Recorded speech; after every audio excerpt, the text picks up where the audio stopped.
Okay. So, ఇవాళొచ్చేసి chapter 5లో మనం page number 78లో ఉన్నాం. ఓకేనా? A woman at one of my lectures had a baby who has born with a congenital heart disease. She is guilty because she believed that it was her fault. She did something to the baby. Unfortunately, the guilt does not solve anything. In her case, no one did anything wrong. I told her that I thought it could have been a sole choice for the baby and a lesson for both mother and baby. My answer was for her to love the baby and love herself and stop feeling that she did something wrong. That sort of guilt wouldn't heal anyone. So, ఒకసారి తను lectures ఇస్తుండేటప్పుడు ఒక ఆమె దగ్గరికొచ్చి ఏంటంటే ఆహ్, ఆహ్, తన బిడ్డ ఒక అదే హార్ట్ డిసీజ్‌తో బాధపడుతున్నారని, సో, ఆ హార్ట్ డిసీజ్‌తో ఆ బిడ్డ పుట్టడానికి అలా బాధపడడానికి తానే కారణమై ఉండొచ్చని, తన పాప కర్మలే కారణమై ఉండొచ్చని చెప్పి తను చాలా గిల్టీ‌గా ఫీల్ అవుతున్నారనమాట. అయితే తను చెప్పింది, "అయ్యయ్యో! అలా ఎందుకు అనుకుంటున్నావు? ఆ బిడ్డ ఆ విధంగా హార్ట్ డిసీజ్‌తో జన్మ తీసుకున్నాడు అంటే, అది తన సోల్ చాయిస్ అయ్యుండవచ్చు. తను ఆ విధంగా పుట్టాలని, అలాగే అది సోల్ చాయిస్ అయ్యుండి అట్ ది సేమ్ టైమ్ అది నీకు, అలాగే నీ బిడ్డకి ఇద్దరికీ కూడా ఒక పాఠం లాంటిది. దాని నుంచి మీరు ఈ ఈ జన్మలో మీరు నేర్చుకోవాల్సింది ఉంది కాబట్టి అలా వచ్చింది. అంతేగాని నువ్వు ఏదో నీ వలనే ఆ బిడ్డ అలా జన్మ తీసుకున్నాడు అని చెప్పేసి నువ్వు ఎంతసేపు గిల్ట్ ఫీల్ అవ్వడం వలన నిన్ను నువ్వు అంటే ఆహ్, నిన్ను నువ్వు పనిష్ చేసుకుంటున్నావు నీకు తెలియకుండానే. అండ్ దీనివల్ల ఎటువంటి ప్రయోజనం కూడా లేదు. సో, ఇప్పుడేంటి అంటే తనేం చెప్పారంటే తనకి, నీ బిడ్డని ఎంతగానో ప్రేమించు. అట్ ది సేమ్ టైమ్ నిన్ను నువ్వు ప్రేమించుకో. And stop feeling that she did something wrong. And at the same time ఈ గిల్ట్ ఫీలింగ్‌ని తీసేయి. ఎప్పుడైతే ఈ గిల్ట్ ఫీలింగ్‌ని క్యారీ చేస్తావో ఎవ్వరికీ ఎటువంటి హీలింగ్ కూడా జరగదు. నీ నీ బిడ్డని చాలా అధికంగా ప్రేమించు. అట్ ది సేమ్ టైమ్ నిన్ను నువ్వు కూడా ప్రేమించుకో అనేసి నేను ఆన్సర్ చెప్పాను ఆమెకి అని చెప్పేసన్నారనమాట. If you do something that you are sorry about, stop doing it. If you do something in the past that you still feel guilty about, forgive yourself. If you make amends, okay, if you can make amends, do it. Don't repeat the action again. So, ఆవిడేం చెప్తున్నారు, ఏదైనా ఒక పని చేసేటప్పుడు ఇప్పుడు చాలా సార్లు మనకిక్కడ ఒక అంటే నా పర్సనల్ లైఫ్‌లో ఏంటంటే నాకెక్కడ గిల్టీ ఫీలింగ్ వస్తదంటే, ఏదన్నా ఇప్పుడు పిజ్జా తింటున్నా, లేదు అంటే గనక ఎస్పెషల్లీ ఏదైనా జంక్ ఫుడ్ తింటున్నప్పుడు ఏంటంటే నాకేమో ఆ క్రేవింగ్ ఉంటదనమాట. తినాలనిపిస్తూ ఉంటుంది. ఇప్పుడేంటి వెళ్తాను, తింటాను. తింటూ ఉండేటప్పుడు అబ్బా! ఇదేమో అన్‌హెల్తీ ఫుడ్ అని అందరూ చెప్తున్నారు. ఇది అన్‌హెల్తీ ఫుడ్ గదా! అబ్బా! ఇది తింటున్నానే అనేసి వెంటనే మనసులో అది తినేటప్పుడు ఫీలింగ్ వస్తదనమాట. సో, ఏంటంటే అది జస్ట్ ఎగ్జాంపుల్ కింద చెప్తున్నాను. అది ఏ విషయానికైనా వర్తిస్తుంది. ఆవిడ ఏం చెప్తున్నారంటే, ఏదైనా ఒక పని చేస్తుండేటప్పుడు మీకు ఆ గిల్టీ ఫీలింగ్ వస్తుంది అంటే ఫస్ట్ దాన్ని చేయడం మానేయండి అని చెప్తున్నారనమాట. లేదు అంటే ఆ ఫీలింగ్ అయినా తీసేయండి. లేదు అంటే గనక చేయడం మానేసేయండి. అంతే గదా! ఇప్పుడు నేను ఓకే. నాకు పిజ్జా తినాలనిపించింది. పిజ్జా తినొచ్చు కదా! హ్యాపీగా తిను. కాకపోతే ఏంటంటే దానికొక లిమిటేషన్ పెట్టుకొని ఓకే. వారంలో ఒక్కసారి తింటాను అని చెప్పేసి హ్యాపీగా, మనస్ఫూర్తిగా, చక్కగా పిజ్జాని ఎంజాయ్ చెయి. అంతేగాని సరే వారానికి ఒక్కసారే ఎళ్తున్నాను. సరే పిజ్జా తింటున్నాను. తినేటప్పుడు ఆ గిల్ట్ ఫీలింగ్ పెట్టుకోవడం మూలాన నాకు ప్రాపర్ డైజెషన్ అవ్వదు. ఆబ్వియస్‌గా. ఎందుకంటే మన ఎమోషన్స్ మన మన మన ప్రొడ్యూస్ అయ్యే డైజెస్టివ్ ఎంజైమ్స్‌కి చాలా స్ట్రాంగ్ కనెక్షన్ ఉంటుంది. ఓకే. నువ్వు చేసే పని ఒకవేళ గిల్ట్ ఫీలింగ్ కలిగిస్తుంది అంటే గనక, నువ్వు చేసే పని తప్పు పనా? లేదంటే అది ఓకే. అది అంటే చిన్న చిన్న నీ సరదాలు తీర్చుకోవడమా? అన్నది ఒకసారి ఆలోచించి, ఒకవేళ ఆ పని చేయడం నిజంగా తప్పు అయితే గనక మానేసేయి. లేదు అంటే గనక ఆ గిల్ట్ ఫీలింగ్ అనేది తీసి పక్కన పెట్టేసేయి. అండ్ అలాగే గనక మన పాస్ట్‌లో ఏదైనా చేసిన పనికి గనక మనం చాలా గిల్ట్ ఫీలింగ్ అంటే అయ్యో! నేనప్పుడు ఆ పని చేసుండకూడదు. ఎందుకిలా చేశాను అని చెప్పి ఏదో క్రితం జరిగిపోయినట్టు అటువంటి విషయాన్ని పట్టుకొని దానికి ఇప్పటికి కూడా గిల్ట్‌గా ఫీల్ అవ్వటము అన్నది సరైన విషయం కాదు. మిమ్మల్ని మీరు ఫర్గివ్ చేసుకోండి. మిమ్మల్ని మీరు క్షమించుకోండి. ఒకవేళ గనక మీరు గతంలో చేసినటువంటి పనికి మీరేదైనా చిన్న మార్పులు, చేర్పులు చేయగలరు. ఏదైనా ఒక ఒక ఒక వ్యక్తినో లేదంటే గనక ఒక వ్యక్తికి వచ్చే అవకాశానికో మీరేంటంటే అడ్డుపడ్డారనుకోండి. ఒకవేళ ఓకే. ఇప్పుడు ఆ వ్యక్తికి ఓకే. నా నా తప్పు నేను తెలుసుకున్నాను. నేను సరిదిద్దుకోవాలి అనుకుంటున్నాననుకోండి.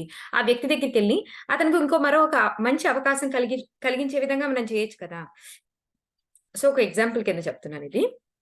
సో, మీరు గతంలో చేసినటువంటి పనికి మీరు గిల్టీ‌గా ఫీల్ అవుతుంటే, దాంట్లో ఏదైనా మార్పులు చేయడం వలన, ఆ గతంలో చేసిన పని మెరుగవుతుంది అనుకుంటే గనక, దానికి చేయాల్సినటువంటి మార్పులు, చేర్పులు చేయండి.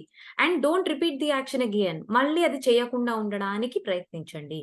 Every time guilt comes up in life ask yourself What do I still believe about myself? Who am I trying to please? Notice the childhood beliefs that comes up. Okay. So, మీరు చేయాల్సిందంతా చేశారు. అయినా కానీ ఇంకా guilt మనం క్రితం చేసిన విషయాల పట్ల గనక మన గిల్ట్ మాటి మాటికి వస్తుందంటే గనక, ఓకే. ఇప్పుడు ఎందుకు ఈ గిల్ట్ మాటి మాటికి పైకొస్తుంది? నా గురించి నేనసలు ఏం నమ్ముతున్నాను?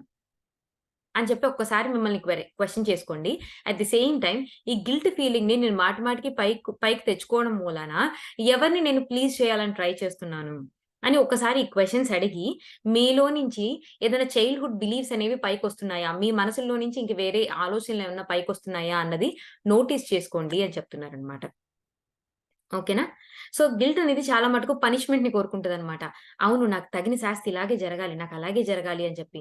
చాలా మంది కూడా చూసాను. ఒక ఒక అంటే ఒక రియల్ స్టోరీయే అనమాట. ఒకామె తను ఇక్కడ యూఎస్‌లో ఉంటదామె. తను 17 సంవత్సరాలు 17, 18 సంవత్సరాలకనమాట. తనకి చక్కగా కార్ లైసెన్స్ ఒస్తది. వచ్చిన తర్వాత పార్టీకెళ్తదనమాట. సో, వచ్చి కూడా తన కార్ లైసెన్స్ కొద్ది రోజులే అవుతది. సో, పార్టీకెళ్తది. ఫుల్‌గా తాగుతదనమాట. ఇద్దరు తాగుంటారు. తను, తన ఫ్రెండ్. అయితే ఏంటంటే, తన ఫ్రెండ్ మరీ ఎక్కువ తాగుతదనమాట. బాగా తూలిపోతూ ఉంటుంది వాళ్ళ ఫ్రెండ్. అయితే ఏంటి అంటే, యూజువల్‌గా తాగినప్పుడు టాక్సీ బుక్ చేసుకొని ఎళ్ళిపోతారు. కానీ ఏంటంటే, ఓకే. నా ఫ్రెండ్ బాగా ఎక్కువ తాగింది. నేను కాస్త తక్కువే తాగాను కాబట్టి, నేను పర్వాలేదు నేను డ్రైవ్ చేసుకుంటూ ఎళ్ళగలను అని చెప్పేసి, మొత్తానికి డ్రైవ్ చేస్తదనమాట. యాక్సిడెంట్ అవుతది. తన ఫ్రెండ్ చనిపోతదనమాట. స్పాట్‌లో చనిపోతది. ఈ అమ్మాయి మాత్రం బానే ఉంటదనమాట. అసల ఆ అమ్మాయిని ఎంత బాధపడిపోతదంటే లైఫ్‌లో ఇంకా తన ఫ్యామిలీ మెంబర్స్‌ని కూడా దగ్గరికి రానివ్వదనమాట. తను ఎంతో బాధపడిపోతది. ఎంత చెత్త పని చేశాను నేను అని చెప్పి నన్ను నేను క్షమించుకోలేను అనుకుంటదనమాట. తర్వాత తనకి క్యాన్సర్ ఒస్తది కొంతకాలానికి. క్యాన్సర్ ఒచ్చిన తర్వాత యూజువల్‌గా ఎవరైనా ఏం ఫీలింగ్ ఉంటది? తను మాత్రం హమ్మయ్య! ఇప్పుడు నాకు కావాల్సిన పనిష్మెంట్ నాకు దొరికింది. సో, చాలా మటుకు గిల్టీ ఫీలింగ్‌తో ఉండేవాళ్ళు ఏదైనా వాళ్ళ జీవితంలో జరిగినప్పుడు అవును. నాకు తగిన శాస్తే జరిగింది అని అనుకుంటారనమాట. అంటే ఏంటి? వాళ్ళు పనిష్మెంట్‌ని వాళ్ళకి తెలియకుండానే కోరుకుంటున్నారు. సో, ఇక్కడేంటంటే ఎప్పుడైనా గిల్ట్ మాటి మాటికి పైకొస్తుంటే ఒక్కసారి మీ గురించి అసలు మీరేం బిలీవ్ చేస్తున్నారు? అండ్ ఎవరిని ప్లీజ్ చేయడానికి ట్రై చేస్తున్నారు అనే క్వెషన్స్ ప్రతిసారి అడగండి. అట్ ది సేమ్ టైమ్ మీలో ఉన్నటువంటి ఏదన్నా చిన్ననాటి బిలీఫ్ సిస్టమ్స్ ఏమన్నా బయటకొస్తుంటే దాన్ని నోటీస్ చేసుకోండి అని చెప్తున్నారనమాట. When someone comes up to me who has been involved in a exactly okay. When someone comes up to me who has been involved in a car accident, there is usually guilt on a deep-seated level and need a punishment. Okay. అన్‌ఎక్స్‌పెక్టెడ్‌గా ఆవిడ కూడా same car accident గురించి చెప్తున్నారనమాట. ఎవరైనా గనక ఒక car యాక్సిడెంట్‌లో involve అయ్యి ఉంటే, వాళ్ళలో చాలా డీప్ సీటెడ్‌గా అంటే చాలా మనసు లోతులో వాళ్ళకి గిల్ట్ అనే ఫీలింగ్ బాగా ఉండిపోతుంది వాళ్ళకి అని చెప్తున్నారనమాట. There can also be lot of repressed hostility because we feel we don't have a right to speak for our self. ఇంకా ఏంటి అంటే వాళ్ళెలా ఫీల్ అవుతారంటే, అసలు ఇంకా వాళ్ళ తరపున వాళ్ళు మాట్లాడడానికి కూడా ఇష్టపడరనమాట. ఎందుకంటే నేను చేసింది ముమ్మాటికి అసలు నిర్మొహమాటంగా, అసలు నేను చేసింది తప్పు. అసలు దాన్ని ఓకే. అంటే ఆహ్, ఓకే. నీకు తెలియనితనంలో చేశావు అని మాట్లాడడానికి కూడా ఒక ఛాన్స్ లేకుండా, అసలు వాళ్ళకంతటికి వాళ్ళు ఒక మాట్లాడడానికి కూడా ఛాన్స్ లేకుండా, అంత వాళ్ళు వాళ్ళకి అపోజిట్‌గా వాళ్ళు ఫీల్ అవుతారనమాట. And at the same time చాలా గిల్ట్‌గా ఫీల్ అవుతారు. Guilt seeks punishment. So, we can literally become our own judge, jury and executioner condemning our to be self imposed prison. So, guilt ఏంటంటే ఎప్పుడు కూడా పనిష్మెంట్‌ని కోరుకుంటుంది. మనలోనే ఇప్పుడేంటంటే మన ఎగోయిస్టిక్ సెల్ఫ్ ఏమైపోతదంటే ఒక క్రిటికల్ పేరెంట్ లాగా, ఒక కోర్ట్ జడ్జి లాగా అండ్ న్యాయవాదిలాగా అందరిలాగా తయారైపోయి నీకు నువ్వే ఒక ఒక జైల్‌ను నీ లోపల నువ్వే క్రియేట్ చేసుకుంటావన్నమాట. We punish our self. There is no one around to come to our defence. మనల్ని మనం ఎంతగా పనిష్ చేసుకుంటామంటే ఇంకెవ్వరు కూడా మన దగ్గరికి రాలేరనమాట. మనకి నచ్చచెప్పడానికో లేదు అంటే గనక ఓకే. ఓకేలే. నువ్వు తెలియనితనంలో చేసావు. మరేం okay. That's fine. Move on అని చెప్పడానికి కూడా ఎవ్వరు చెప్పడానికి దగ్గర రావడానికి కూడా మనం ఇష్టపడనంతగా పనిష్ చేసుకోవడానికి వాళ్ళు చూస్తూ ఉంటారు. అంటే వాళ్ళలో వాళ్ళకి చేసుకోవాలి అని ఫీలింగ్స్ కలుగుతూ ఉంటాయన్నమాట. It's time to forgive our and set our selves free. జరిగిపోయిన దానివి నువ్వేమి చేయలేవు కాబట్టి, మనని మనం క్షమించుకుని ముందుకు ఎళ్ళిపోవడం అనేది చాలా ముఖ్యము అని చెప్తున్నారన్నమాట. One elderly lady at one of my seminars felt enormous guilt about her middle aged son. He was the only child who grew up to be withdrawn person. She felt guilty because she was strict with him while he was growing up. I explained that she had done the best she knew how to do at that time.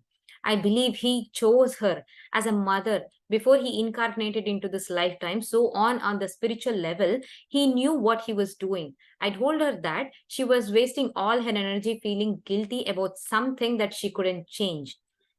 Okay. So, తన దగ్గరికంట ఒక elderly lady వచ్చి తన seminars చెప్తుండగా, చాలా ఇక విపరీతంగా తను అపరాధ భావనకి గురవుతున్నారనమాట. చాలా గిల్టీ ఫీల్ అవుతున్నారనమాట. ఎందుకు అంటే, తన మిడిల్ ఏజ్డ్ సన్ ఎలా అంటే, ఎవ్వరితోనూ మాట్లాడకుండా చాలా అంటే, ఎవ్వరితో ఒక ఫ్రెండ్స్ ఉండరు, ఏముండరు. ఎవరితోనూ మాట్లాడరు. లోన్‌లీగా కూర్చొనుంటాడు. అలా ముభావంగా ఎప్పుడూ కూర్చొనుంటాడనమాట. అలా తన తన కొడుకు అలా తయారవ్వడానికి తానే కారణము అని చెప్పి తను తను చాలా గిల్టీ‌గా ఫీల్ అవుతున్నారనమాట. ఎందుకలా తానే కారణం అని ఫీల్ అవుతున్నారంటే, తను చాలా స్ట్రిక్ట్ పేరెంట్‌గా ఉండేవారనమాట. అలా స్ట్రిక్ట్‌గా పేరెంట్‌గా ఉండడం మూలానే నా నా కొడుకు ఇలా తయారయ్యాడు అని తను చాలా బాధపడుతున్నారనమాట. అయితే తను ఇప్పుడు లూయిస్ హే గారు ఏం చెప్తున్నారంటే, "నువ్వెందుకలా అనుకుంటున్నావు? ఇటువంటి స్ట్రిక్ట్ పేరెంట్ నీలాంటి స్ట్రిక్ట్ పేరెంట్‌ని ఎంచుకుని పుట్టడానికే అతను అంటే అతని అతని లైఫ్ చాయిస్ ఇది. అతని సోల్ ప్లాన్ ఇది. నీ నీ వంటి స్ట్రిక్ట్ పేరెంట్ దగ్గర పుట్టి, తను నేర్చుకోవాల్సిన పాఠాలు తను అక్కడి నుంచి నేర్చుకోవాలి. అది తన పాఠము. అంతేగాని నువ్వు నీ బెస్ట్ నాలెడ్జ్‌తో అంటే ఏంటి? ఇప్పుడు తను ఏ విధంగా పెరిగిందో, తను ఏవైతే నేర్చుకుందో దాన్నే గదా తన కొడుకు మీద ఇంప్లిమెంట్ చేసింది. నీకున్న బెస్ట్ నాలెడ్జ్‌తో నువ్వెలా బిహేవ్ చేయాలో ఆల్రెడీ నీ కొడుకుతో బిహేవ్ చేసేసావు. అయిపోయిందది. అయిపోయిన దాని గురించి తిరిగి బాధపడటం వల్ల ఏమైనా ఉపయోగం ఉంటుందా? నీ కొడుకేమన్నా సడెన్‌గా మారిపోతాడా? నువ్వు తిరిగి వెనక్కెళ్ళి నువ్వేమన్నా లిబరల్ పేరెంట్‌గా అవ్వగలవా? అవ్వలేరు కదా! సో, ఏంటి అంటే తనేం చెప్తున్నారంటే, "నువ్వు అనవసరంగా నీ ఎనర్జీనంతా వేస్ట్ చేసుకుంటున్నావు. నువ్వు ఇలా గిల్టీ ఫీలింగ్ పెట్టుకొని" అనంగానే తనేమన్నారంటే she said. "It's such a shame that he is this way. I'm sorry I did a bad job." తనింకా ఏంటి అంటే, నేను చాలా సిగ్గుపడుతున్నాను. నా కొడుకిలా అయిపోవడానికి, నేనింత చెండాలమైన పేరెంట్‌లాగా ఉండడానికి చెండాలమైన పేరెంట్‌లాగా ఉన్నాను. నేను చాలా చాలా సారీ ఫీల్ అవుతున్నాను. నేను చాలా సిగ్గుపడుతున్నాను అని చెప్పేసి తనంటున్నారనమాట. You see that's a wasted energy. Because it doesn't help her son now. చూసారా? ఇటువంటి మాటలు ఆమె ఏవేదైతే మాట్లాడుతుందో, నేను సిగ్గుపడుతున్నాను, నేను చాలా బాధపడుతున్నాను, నేను చాలా గిల్టీ‌గా ఫీల్ అవుతున్నాను, నేను చాలా తప్పు పని చేశాను అని చెప్పేసి తను ఏదైతే మాటలు మాట్లాడుతున్నారో, అది వేస్టెడ్ అది ఏంటంటే చూసారా? తన ఎనర్జీని ఏ విధంగా వేస్ట్ చేసుకుంటుందో, అది ఏ విధంగాను తన కొడుక్కి ఏ మాత్రం కూడా హెల్ప్ కాదు. And it certainly doesn't help her. అలాగే తనకి కూడా హెల్ప్ ఏ మాత్రము చేయదు. Guilt becomes very heavy burden and makes people inferior. Guilt అనేది చాలా హృదయ భారం హృదయాన్ని చాలా బరువెక్కిచ్చేస్తుందనమాట. అట్ ది సేమ్ టైమ్ నేను తప్పు చేశాను కాబట్టి నేను అందరికంటే తక్కువ. సో, వాళ్ళలో ఏదన్నా మంచి టాలెంట్స్ ఉన్నా కానీ, ఎవరైతే చిన్నప్పటి నుంచి మాటి మాటికి ప్రతి విషయానికి గిల్ట్ ఫీల్ అవుతూ ఉంటారో, వాళ్ళలో ఏంటంటే వాళ్ళు ఎక్స్‌ప్రెస్ చేయాల్సినటువంటి టాలెంట్స్ కూడా ఎక్స్‌ప్రెస్ చేయలేకపోతారనమాట. వాళ్ళెప్పుడు కూడా పక్కన వాళ్ళకంటే నేను పాపిని, నేను చిన్న చీడ పురుగుని, ఇలాంటి ఫీలింగ్స్ అన్నీ పెట్టుకుంటూ ఉంటారనమాట తెలియకుండానే వాళ్ళకి. ఓకేనా. Instead I told her that every time that feeling came up, she could say something like, "no, I don't want to feel that anymore. I'm willing to learn to love my self." So, తనకేం చెప్పాను అంటే అని చెప్తున్నారంటే, ఆ old వుమెన్‌కి okay. ఈసారి ఎప్పుడైనా నీకు guilt feeling వచ్చినప్పుడు నువ్వు చెప్పుకో. నేను ఎంకరేజ్ చేయదలుచుకోలేదు. I'm willing to learn to love my self. So, నేను సిద్ధంగా ఉన్నాను. నన్నెలా ప్రేమించుకోవాలో నేర్చుకోవడానికి నేను సిద్ధంగా ఉన్నాను అని చెప్పేసి చెప్పుకోమంటున్నారనమాట affirmation. I accept my son exactly as he is. తను ముభావంగా ఉన్నా, తను ఎగిరి గంతులు వేస్తున్నా, ఏం చేస్తున్నా గాని, నా కొడుకు ఎలా ఉన్నాడో నేను అలాగే యాక్సెప్ట్ చేస్తాను. తనని యాక్సెప్ట్ చెయ్యి అని చెప్పేసి చెప్తున్నారనమాట. If she continue to do this, the pattern will start to shift. So, తను ఈ ఈ విధంగా గనక పాజిటివ్ అఫర్మేషన్స్ చెప్పుకుంటూ తన యొక్క మైండ్ సెట్‌ని మార్చుకుంటూ ఉంటే గనక తప్పకుండా తను ఆ ప్యాటర్న్ నుంచి మారుతారు, షిఫ్ట్ అవుతారు అని చెప్పేసి చెప్తున్నారనమాట. Even if we don't know how to love ourselves, the fact that we are willing to love ourselves will create a difference. Okay. మనని మనం ఎలా ప్రేమించుకోవాలి, మనని మనం ఎలా మోటివేట్ చేసుకోవాలి, ఎంకరేజ్ చేసుకోవాలి, ఇయేమి కూడా మనకి తెలీదనుకోండి. మరేం పర్వాలేదు. నేను నిన్ను ప్రే నన్ను నేను ప్రేమించుకోవడానికి నేను సిద్ధంగా ఉన్నాను అన్న ఆలోచన చాలు ఖచ్చితంగా మనలో ఒక డిఫరెన్స్‌ని క్రియేట్ చేస్తుంది అని చెప్తున్నారు లూయిస్ హే గారు. It's not worth it to hold on to these patterns. So yeah! తప్పకుండా ఈ లోవర్ ఎమోషన్స్, లోవర్ వైబ్రేషన్స్‌లో ఈ ప్యాటర్న్స్‌లో చిక్కుకొని పోయి ఉండడము అన్నది ఏ మాత్రం కూడా మంచిది కాదు. The lesson is always love yourself. Irrespective of what నేను యాక్చువల్‌గా ఒక ఒక ఒక ఆవిడ ఇంటర్వ్యూ చూసాననమాట. తనకి ఏంటంటే ఏంజెల్స్ మాటికి తనకి కాంటాక్ట్‌లోకి వస్తూ ఉంటారనమాట.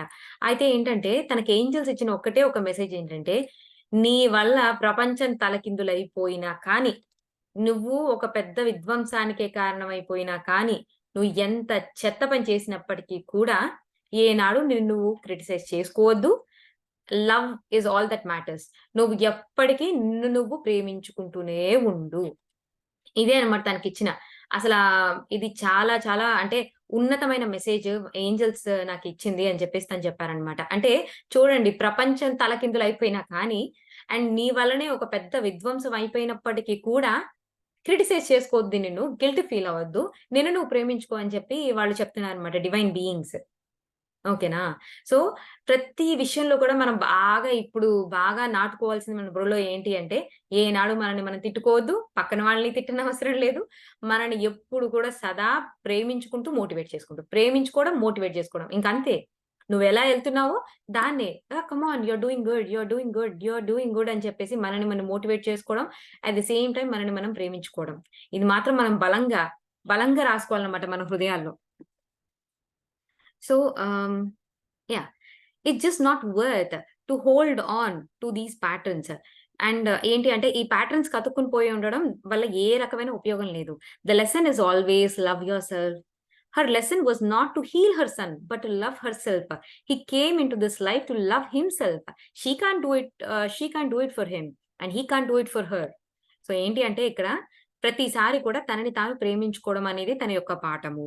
ఇక్కడ తను తన అంటే తను ఆ కొడుకు ఎందుకు ఈ తల్లిని ఎంచుకొనొచ్చాడు? ఈ రకమైన స్ట్రిక్ట్ పేరెంట్‌షిప్‌ని భరించాలని, దాని నుంచి తద్వారా తను నేర్చుకోవాల్సిన లెసన్స్ కొన్ని పాఠాలు దాంతో ముడిపడి ఉన్నాయి కాబట్టి తనని ఎంచుకొనొచ్చాడు అతను.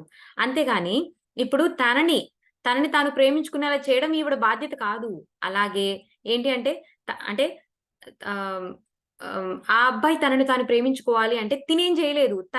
తనలో తానుగా మార్పు రావాలి. ఆ అబ్బాయికి మార్పు రావాలి. అట్ ది సేమ్ టైమ్ ఆ అబ్బాయి వచ్చి ఈ తల్లిని ఏం చేయలేడు. ఈ అమ్మాయిలో ఈవిడలో ఈ పెద్దావిడలోనే ఆవిడ మైండ్‌లోనే మార్పనేది రావాలి. ఎవరి కోసం ఎవరు ఏం చేయలేరు. మనలో మార్పనేది మనలో స్టార్ట్ అవ్వాలి. మనలో మార్పును మనం తెచ్చుకోవాలి. సదా మనల్ని మనం ప్రేమించుకోవాలి అని ఆవిడ చెప్తున్నారనమాట. Organized religions are often really good at making people feel guilty. Many of them do some heavy numbers to keep the people in line, especially when they are young. However, when we aren't little children anymore, we don't have to be kept in line. We are adults who can decide what we want to believe. The child in us feels the guilt, but there is also an adult in us who can teach the child otherwise. So చాలా సార్లు ఏంటంటే మనకు ఈ మత కారణాల వల్ల mostly మనకి guilt అనేది వచ్చేస్తదనమాట. ఇప్పుడు ఏంటి అంటే ఒక ఆహ్, ఒక మతం చెప్తుంది ఏమని? నువ్వు సినిమాలు చూడకూడదు అని చెప్పేసి. సో, సినిమాలు చూసారనుకోండి గిల్ట్ ఫీల్ అయిపోతూ ఉంటారనమాట. సో, మతం మతం మనకి చెప్పే చాలా ఆలోచనలేంటంటే ఎస్పెషల్లీ చిన్ననాటి నుంచి మనకు ఒక సక్రమైన మార్గంలో నడిపించాలని, మనని ఒక దారిలోకి తీసుకురావాలని చెప్పి, మతం మనకి తెలియకుండా చాలా మటుకు అనేక రకమైన ఆలోచనలు మన బుర్రలోకి పెడుతూ ఉంటాయన్నమాట. ఇప్పుడు నువ్వు అర్థం చేసుకోవాల్సిందేంటి? నువ్వింకేం చిన్న పిల్లాడివేం కాదు. నువ్వేం చిన్నదానివి కాదు. నువ్వు పెద్దయ్యావు. ఇప్పుడు నీకు తెలుసు సత్యమేంటి అని తెలుసుకున్నావు. తెలుసుకున్న తర్వాత ఇంకా చిన్ననాటి బిలీఫ్స్, ఆ మతాలు చెప్పినటువంటి విషయాలన్నిటిని కూడా నీ బుర్రలో పెట్టేసేసుకొని, ఎందుకు వాటికి గిల్ట్‌గా ఫీల్ అవుతున్నావు? సో, ఈవెన్ దో మనలో ఉన్నటువంటి ఆ పసి హృదయము, అరే! నాకు చిన్ననాటి నుంచి ఈ విధంగా చెప్పబడింది. నేను సినిమా చూస్తే చాలా తప్పు అని చెప్పేసి అట్లాగా నువ్వేదైనా మూవీకెళ్ళినప్పుడు హ్యాపీగా ఎంజాయ్ చేయాలని ఏదైనా ఎంజాయ్‌మెంట్ చేస్తున్నప్పుడు ఇది తప్పు అని మనసులోంచి చెప్తుందనుకో, ఆ చిన్న పిల్లాడికి నువ్వు చెప్పు. నీ మనసులో ఉన్న నీలో ఆ వాయిస్ రైజ్ చేస్తున్న ఆ పసి హృదయానికి ఇప్పుడు చెప్పు. నువ్వు పెద్దవాడివయిపోయావు గదా! నువ్వు పెద్దదానివయిపోయావు గదా! ఇప్పుడు చెప్పు. మరేం పర్వాలేదు. అది నీకు చిన్నప్పుడు పెట్టబడినటువంటి బిలీఫ్ సిస్టమ్. అది నిజం కాదు. You can happily enjoy. నువ్వు తప్పకుండా ఈ భూమి మీదకొచ్చాము అంటే, అన్ని రకాల విషయాల్ని చక్కగా స సమా అంటే మధ్య మార్గంలో అవసరమైనంత మేరకు చక్కగా అనుభవించటంలో తప్పు లేదు. చక్కగా నువ్వు కావాల్సింది తిను. మంచి సినిమా చూడు. నీకు ఒకవేళ అది చాలా ఉపయోగపడుతుంది. నీకు హాయినిస్తుంది అనుకుంటే ఒక మంచి సినిమా చూడు. అంతేగాని ప్రతి విషయానికి ఒక గిల్ట్ ఫీల్ అవ్వాల్సిన నెసెసిటీ లేదు. అది చాలా వాటికి అప్లై చేస్తుందనమాట. అంటే మనం ఈ విషయాన్ని గుర్తుంచుకోవాలి అంతే. ఓకేనా? ఇప్పుడు దేవుడి దగ్గరికెళ్లి ప్రసాదం పెట్టకపోతే చాలా పాపము అనంగానే, ఇప్పుడు మనం గనక ప్రసాదం పెట్టలేదనుకోండి, మహాపాపం అయ్యయ్యో! ఎంత పాపం చేసేసాను నేను పాపిని అని అనుకోవడం అదేం కరెక్ట్ ఏం కాదు. ఆయనే మనకన్నీ ప్రసాదించాడు. ఆయనకేంటి మనం ఇచ్చేది ప్రసాదం? అది మళ్ళీ మనం తీసుకొని తింటాం. సో, ఇయన్నీ గూడా ఏంటంటే, ఈ స్టూపిడ్ బిలీఫ్ సిస్టమ్స్ అన్నిటిని మనకి చిన్నప్పటి నుంచి ఏవేవైతే మనల్ని భయపెడుతూ పెంచినటువంటి ఈ మతాచార రిలేటెడ్ బిలీఫ్ సిస్టమ్స్ చాలా మటుకు కూడా ఏంటి అంటే, ఇప్పుడు మనకి సత్యం తెలిసిన తర్వాత మనమేంటంటే వాటిని క్వెషన్ చేస్తూ, మనని మనం ఏంటంటే, మన గిల్ట్‌లోకి పడిపోకుండా చూసుకోవడం చాలా ముఖ్యము అని చెప్పడం ప్రధాన ఉద్దేశ్యం అన్నమాట. అది ఎక్కడి నుంచొచ్చిన బిలీఫ్ సిస్టమ్ అయినా కావచ్చు. పేరెంట్స్ నుంచైనా కావచ్చు, ఒక మతాచారం నుంచి అయినా కావచ్చు, లేదంటే మన కల్చర్ నుంచైనా కావచ్చు, లేదంటే మన కంట్రీ రిలేటెడ్ బిలీఫ్ సిస్టమ్ అయినా కావచ్చు. Whatever it might be. ఏదైనా ఒక బిలీఫ్ సిస్టమ్ వలన మనం గిల్ట్ ఫీల్ అవుతున్నాము. అది సరైంది కాదు అనుకున్నప్పుడు నీకు నువ్వు చెప్పుకో. ఆ గిల్ట్ నుంచి మాత్రం ఖచ్చితంగా మనం బయటపడాలి అని ఆవిడ చెప్తున్నారనమాట. When you hold your emotions down or hold things in, you create havoc within you. Love yourself enough to allow yourself to feel your emotions. Allow your feelings to come to the surface. You may find yourself crying for days and getting angry a lot. You may have to process quite a bit of old stuff. I suggest you do the affirmations that make you going through the process easier, smoother, and more comfortable. So, ఏంటి అంటే చాలా మటుకు ఏంటంటే, ఈ emotions అన్నిటిని కూడా అణిచిపెట్టేసి ఉంచటము. And ఏంటి అంటే, చాలా వటుకు ఏదైనా క్రితంలో చేసినటువంటి, గతంలో చేసినటువంటి కొన్ని పనులను అలాగే పట్టుకుని, వాటినే తలుచుకుంటూ, వాటికి సంబంధించిన ఎమోషన్స్‌నే ఫీల్ అవుతూ, మనల్ని ఇంటర్నల్‌గా ఏంటి అంటే, మనం ఒక చెత్త చెత్తను తయారు చేసేసుకుంటాం అన్నమాట. సో, అలా కాకుండా ఏంటంటే, ఆ ఎమోషన్స్‌ని, ఆ ఫీలింగ్స్‌ని, ఆ సందర్భాలన్నిటిని పైకి రానివ్వండి. అవి వచ్చినప్పుడు మీకు ఏడవాలనిపిస్తే ఏడవండి. కోపమొస్తే రానివ్వండి. వాటన్నిటిని కూడా ప్రాసెస్ చేసుకోండి. అంతేగాని అణిచి లోపల ఉంచొద్దు. వాటిని బయటికి పంపించే మార్గాన్ని వెతకండి. ఓకేనా? అవి బయటికి వస్తున్నప్పుడు ఇటువంటి అద్భుతమైన కాన్సెప్ట్స్ వింటున్నప్పుడు మనకు గుర్తొస్తూ ఉంటాయి. మనం విరన్ వర్క్ చేసేటప్పుడు, అఫర్మేషన్స్ చెప్పుకునేటప్పుడు ఈ నెగెటివ్ ఎమోషన్స్, ఫీలింగ్స్ అన్నీ గూడా సర్ఫేస్ మీద లెవెల్ మీదకొస్తాయన్నమాట. అవి వచ్చినప్పుడు చాలా కోపము, చిరాకుగా అనిపించొచ్చు. నాకేంటి ఇలాంటి ఫీలింగొస్తుంది. అయ్యయ్యో! నాకేంటి ఈ విషయాన్ని చూస్తుంటే నాకు చాలా జెలసీ ఫీలింగొస్తుంది. అరెరే! నేనింత ఆధ్యాత్మిక మార్గంలోకొచ్చి ఇంత చేస్తూ నాకేంటి ఈ జెలసీ ఫీలింగొస్తుంది. అరెరే! అని చెప్పి అనుకున్నామనుకోండి, అవి మరింత లోతుల్లోకి పోతాయి తప్పించి వాటిని ప్రాసెస్ చేయడానికి ట్రై చేయండి అని చెప్తున్నారనమాట. You may you may have to process quite a bit of old stuff. And ఏంటంటే ఈ పాతగా మనం మురిగి అణిచివేయబడ్డటువంటి ఈ ఎమోషన్స్ అన్నిటిని కూడా ప్రాసెస్ చేయడానికి కొంత సమయం పట్టొచ్చు. I suggest you do affirmations that make you going through this process easier. So ఏంటి అంటే దానికి తగ్గటువంటి పాజిటివ్ అఫర్మేషన్స్ చెప్పుకుంటూ ఈ ప్రాసెస్‌ని కొంత స్మూత్‌గా, ఈజియర్‌గా, కంఫర్టబుల్‌గా మనం అంటే మనకి హెల్ప్ అవుతాయన్నమాట. ఎఫర్మేషన్స్ అన్నీ చెప్పుకోవడం ఏంటి అంటే, మనకు ఒక పాజిటివ్ స్టేట్మెంట్ చెప్పుకున్నాం అనుకోండి, మనకేంటంటే మరేం పర్వాలేదు సుకృత, మరేం కాదు. ఈ ఈ ఈ పాత నువ్వు చిన్నప్పటి నుంచి నువ్వు అణిచివేసుకున్నటువంటి కోపము, ఈ ద్వేషము ఏవైతే ఉన్నాయో, లేదంటే బాధ, లేదంటే గిల్ట్ ఫీలింగ్ ఇవన్నీ ఏవైతే ఉన్నాయో, ఇవన్నీ కూడా తప్పకుండా పోతాయి. నువ్వు చాలా ధైర్యవంతురాలివి. అందుకనే నీ లోపల అణిచివేయబడ్డటువంటి ఆ ఎమోషన్స్ మీద నువ్వు నువ్వు నువ్వు యాక్ట్ చేయడానికి, నువ్వు ఒక యాక్షన్ తీసుకోవడానికి నువ్వు ముందుకొచ్చావు. ఎంత బ్రేవ్ పర్సన్‌వి నువ్వు అని చెప్పి రకరకాల పాజిటివ్ స్టేట్మెంట్స్ చెప్పుకొని నీకు నువ్వు ఈ ప్రాసెస్‌ని ఈజియర్ చేసుకోవచ్చు. అయితే ఆవిడ కొన్ని స్టేట్మెంట్స్ ఇచ్చారన్నమాట పాజిటివ్ స్టేట్మెంట్స్. అవేంటి అంటే I now release with is all the negative beliefs. So, ఇవి పాజిటివ్ స్టేట్మెంట్స్ చెప్పుకుంటూ మనలో ఏదైనా నెగెటివ్ ఎమోషన్సో, బిలీఫ్సో మనం కొన్ని గతంలో ఉన్నటువంటి కొన్ని సందర్భాలని పట్టుకొని ఉంటాం కదా! అవి రిలీజ్ చేసేటప్పుడు ఏంటంటే మనకు బాగా కష్టంగా అనిపించి, బాగా ఏడుపొచ్చేసి, బాగా బాధ, కోపము ఇవన్నీ వస్తుంటే గనక ఈ అఫర్మేషన్స్ చెప్పుకోండి. సో దట్ అది చాలా ఈజీ అయిపోతుందని చెప్తున్నారనమాట. అవేమి affirmations? I now release with is all old negative beliefs. నేనిప్పుడు ఆహ్, నేను రిలీజ్ చేసేస్తున్నాను. నా నా నా నా మనసులో ఏవైతే ఓల్డ్ నెగెటివ్ బిలీఫ్స్ ఏవైతే ఉన్నాయో, వాటన్నిటిని నేను చక్కగా రిలీజ్ చేసేస్తున్నాను. It's comfortable for me to change. I'm so comfortable. ఈ మార్పు అనేది నాకు చాలా సునాయాసంగా ఉంది అని అనుకోండి. My pathway is now smooth. నా మార్గం చాలా సుగమంగా అయిపోయింది. I'm free from the past. ఇప్పుడు నాకు పాస్ట్ అనేదే లేదనుకోండి. ఈ క్షణంలోనే మనం ఎప్పుడు బ్రతుకుతున్నాం. అసలు మనకి పాస్ట్ అనేదే లేదనుకోండి. ఎంత సుఖంగా ఉంటుంది చాలా విషయాల్లో మనకి. ఎంతో హాయిగా ఉంటుందనమాట. So, I'm free from the past. Especially ఈ నెగెటివ్ బిలీఫ్స్‌ని చాలా మటుకు క్యారీ చేసేవాళ్ళేంటంటే, వాళ్ళకి పాస్ట్ లేదు. వాళ్ళ పాస్ట్ అంతా క్లియర్ అయిపోయిందనుకోండి. ఎంతో హ్యాపీగా ఉంటారనమాట. ఎంత ఆనందంగా ఉంటారో వాళ్ళు. సో, ఈ పాజిటివ్ స్టేట్మెంట్స్ చెప్పుకుంటూ మీరు ఈ ప్రాసెస్‌ని చాలా సుగమం చేసుకోవచ్చు అని చెప్పేసి చెప్తున్నారనమాట. ఇంకొక చిన్న పారా ఉంది. అది చదివేసుకుంటే మనం నెక్స్ట్ చాప్టర్‌కెళ్ళొచ్చనమాట రేపు. Don't also add judgement to your feelings. That only pushes the feelings down. Yes wonderful. మనం అనుకున్నాం కదా! ఎప్పుడైతే మనం ఆ ఫీలింగ్స్ ఆ జెలసీ ఫీలింగో, యాంగ్రీ ఫీలింగో, గిల్ట్ ఫీలింగో బయటకొస్తున్నప్పుడు జడ్జ్ చేయకండి వాటిని. అరె! ఏంటి నీకు ఇంత కోపం వస్తుంది? అసలు నీకు బుద్ధుందా? ఏం చేస్తున్నావు నువ్వు? ఇంతకాలం ఇంత స్పిరిచ్యువల్ వర్క్ చేస్తున్నావు. ఆధ్యాత్మికలోకొచ్చానని చెప్పావు. ఏమన్నా మారావా? అని చెప్పి నిన్ను నువ్వు క్రిటిసైజ్ చేసుకున్నా, జడ్జ్ చేసుకున్నా ఏమవుతదంటే, అది ఇంకా లోలోతులకి అణిచివేయబడుతుందన్నమాట. వచ్చే ఆ ఫీలింగ్ కూడా. If you are going through the incredible dilemmas or crisis, affirm that you are safe. That you are willing to feel. So, ఎప్పుడైతే గనక మనలో బాగా పేరుకు పడిపోయి అంటే బాగా పేరుకుపోయి ఉన్నటువంటి కొన్ని డైలమాస్ ఉంటాయి. అసలది నేనేం చేశాను? ఎందుకలా చేశాను? అసలు చేయడం కరెక్టా కాదా? లేదు అంటే గనక బాగా ఏదైనా ఒక సమస్యలో బాగా కూరుకుపోయి ఉంటాం అనమాట కొన్నిసార్లు. దాని నుంచి బయటికి ఎలా కూడా రావాలో తెలీదు. అలాంటప్పుడు ఆవిడేం చెప్పుకోమంటున్నారంటే, affirm that you are safe. నేను ఎక్కడున్నా, నేను ఎలా ఉన్నా, అది హీన పరిస్థితిలో ఉన్నా, నేను చాలా గొప్ప పరిస్థితిలో ఉన్నా, నేను మాత్రం సేఫ్‌గా ఉన్నాను. I'm willing to feel that way. And ఏంటి అంటే, ఈ ఎమోషన్స్ ఏవేవైతే బయటకొస్తున్నాయో, వాటిని ఫీల్ అవ్వడానికి నేను సదా సిద్ధంగా ఉన్నాను. వాటిని అణిచివేయకుండా, నేను వాటిని పైకి సర్ఫేస్ మీదకి తీసుకొచ్చి, వాటిని ఫీల్ అవ్వడానికి, వాటిని బయటకి పంపించడానికి నేను సిద్ధంగా ఉన్నాను. ఇదంతా అంటే నేనెప్పుడు కూడా సేఫ్‌గా ఉన్నాను అని చెప్పుకోమంటున్నారనమాట. Affirming these positive feelings will bring you out the beneficial changes. So, ఈ విధంగా పాజిటివ్ ఫీలింగ్స్ మనం ఎప్పుడైతే కలిగించుకుంటూ సదా చెప్పుకుంటూ ఉన్నామో, దీనివల్ల చాలా బెనిఫిషియల్ చేంజెస్ మన జీవితంలో జరుగుతాయి అని చెప్తున్నారనమాట. ఓకేనా? So, just a minute I'll stop the recording.